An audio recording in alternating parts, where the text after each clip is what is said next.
Okay, this is the first revision video for B1. This is diet and exercise. It's just a really short topic, this one, and it's stuff you know already, really. Just that if you have a healthy diet, okay, it's described as balanced because you'll have things like carbohydrates, fats and proteins. Carbohydrates is your slow release energy, your pastas, your bread. Your fats are your short release. You can burn them off really quickly. Proteins we need for growth, okay, growth and repair, development of cells, etc. So these are really key, important factors in your balanced diet. And then we also need mineral ions and vitamins in much smaller quantities than these, but we must have them in order to be healthy, okay.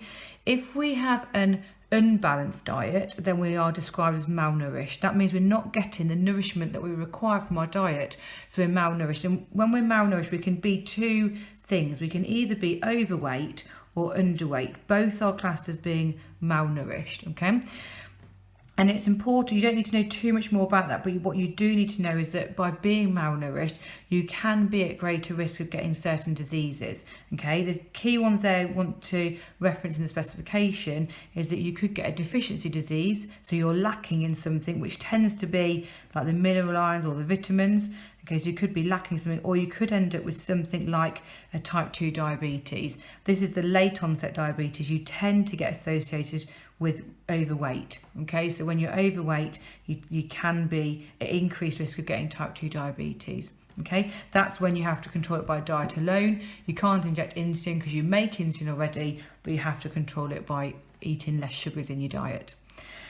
So if we're overweight, two ways we can lose mass, which are obvious ways really, is that we can have less energy taken in our food. So the energy content of our food taken in is less than the amount we use, and obviously we can exercise. Both of those things would help someone who is overweight lose body mass, so to get back to a healthy body weight.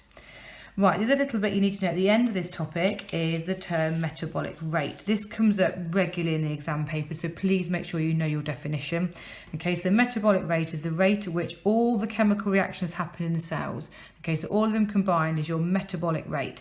If that's fast, you tend to burn energy really quickly, but if it's slow, then you tend to put on weight quite easily. Okay, so that can really affect your weight. All right, so it's important we're aware of that.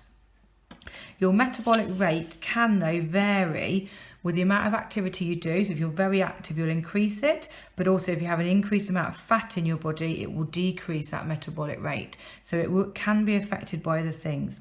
It can also be affected by inherited factors, which they often like to ask you about in your exam. So we can inherit, to an extent, our metabolic rate from our parents. We know there's a link there.